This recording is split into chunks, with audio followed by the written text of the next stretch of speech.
ки шоҳҷаҳон ба хотири муҳаббати поки худ барои мумтоз қалъаеро бо номи тоҷмаҳал бунёд карда бошад.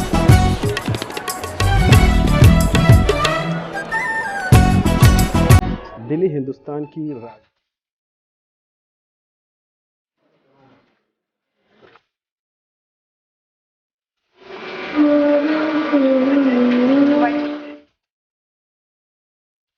бунёди ин мақбара тақрибан 9 сол давом ёфта, меъмории ба худ хосро соҳиб аст.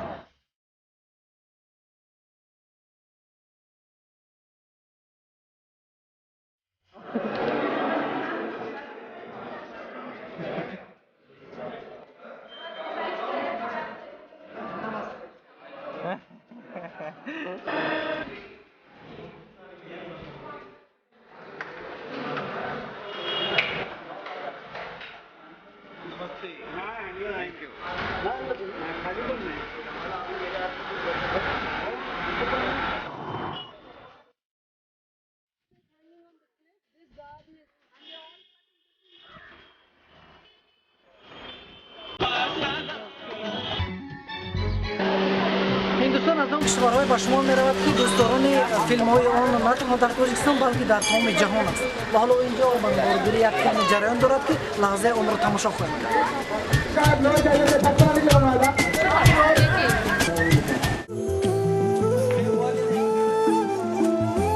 ана инҷо сабти силсила филми ашока ҷараён дорад.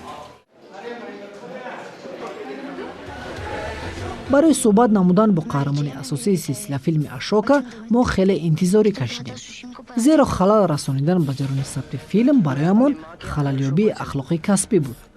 танҳо дар лаҳзаи танаффуси ҳунармандону киносозон мо тавонистем бо иҷрокунандаи нақши шоҳ ашока Сиддҳарт Нигам ҳамсуҳбат шавем.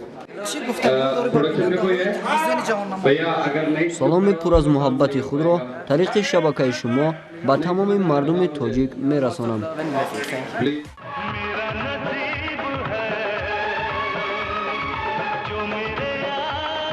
тавре синамогарони ҳинд мегӯянд Шоҳруххон ҳар соле дар 2 ва ё 3 филм нақшофарӣ мекунаду ба синамои ҳинд даромади зиёде меорад. тавре гуфта мешавад, на ҳар студияи киносозӣ имкони пардохти маблағи Шоҳрухро барои иҷрои нақше доштааст. охирин филме ки дар он ин ситораи синамои ҳинд нақш офаридааст Дилдодагон ном дорад, ки он аллакай ородиҳандаи пардаи синамо дар толорҳои Ҳиндустон ва берун аз он гардидааст.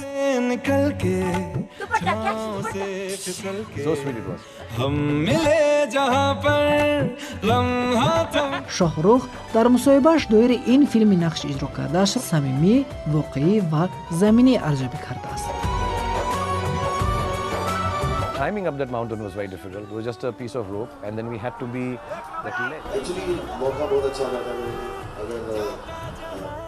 филмофарон барои сабти он заҳматҳои хеле зиёде кашиданд. барои ба наворбардории манзараҳои дар суруд истифода мегардида минтақаҳои гуногуни ин кишвар интихоб гардид. дастаи ҳунармандону наворбардорон чандин маротиба аз минтақаҳои алоҳидаи қаблан ба навор гирифтаашон сафарҳои такрорӣ карданд.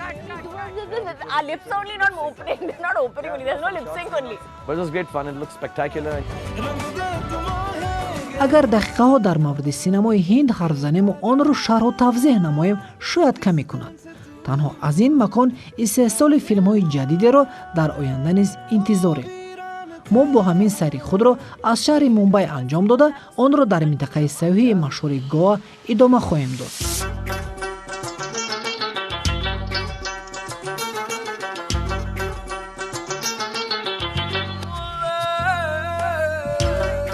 Гоа хурдтарин штати Ҳиндустон буда дар наздикии баҳри Араб дар қисмати шимолии Бомбей ва дар соҳили ғарбии Ҳиндустон ҷойгир аст. марказаш Пенаҷи ва забонҳои расмияш конканӣ, англисӣ ва ҳиндӣ мебошад. гоа аз он минтақаҳои сайёҳӣ аст ки 1 миллион аҳолӣ дорад ва ҳамасола 4-5 миллион нафар сайёҳ ба ин ҷо барои истироҳат меоянд. қисмати зиёди ин сайёҳон аз дохили худи Ҳиндустон аст. азбаски ҳавои зимистонаи гоа нисбатан гармтар аст, дар ин мавсим шумораи сайёҳон зиёд мегардад. аз моҳи июн то сентябр дар ин ҷо мавсими боронист. ба гуфти бештари сайёҳон истироҳат дар ин макон аз моҳи октябр то апрел муносиб будааст.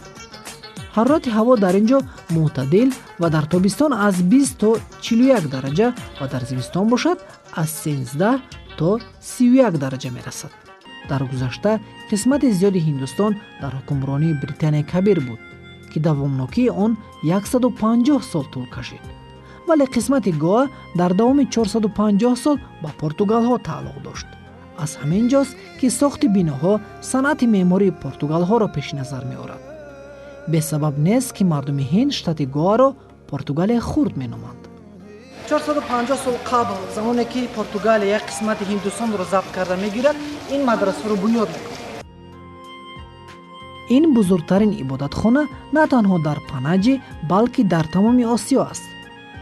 дар ҳалқаи чунин биноҳои аҳамияти таърихӣ дошта, сайру сайёҳат ва фароғат дар соҳили баҳр хеле нотакрору ҳаловатбахш аст.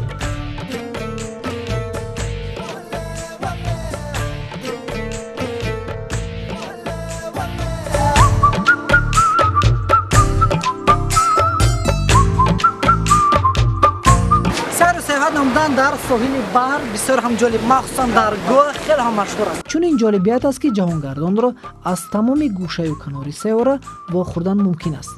дарозаи соҳил 100 километрро ташкил карда, чунин маконҳо ҳамеша барои сайёҳон диданбоб аст. барои ҷалби бештари сайёҳон дар соҳили баҳр, осоишгоҳу истироҳатгоҳҳои зиёде ба меҳмонон хизматрасониҳои гуногунро фароҳам овардааст. сайёҳат намудан ба кас маънавиёт мебахшад. инак сайру сайёҳати худро ба минтақаи сайёҳии Гоаи Ҳиндустон идома медиҳем.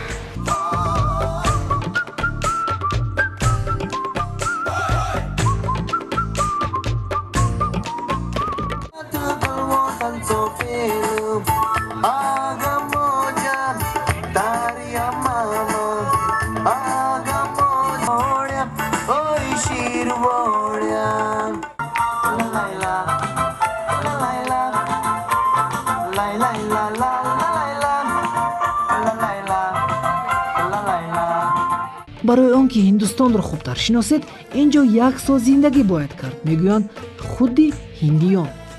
аммо барои он ки ин минтақаи афсонавиро дӯст доред ва дилдори он гардед, 1 ҳафтаи сайру сайёҳат пасанд аст.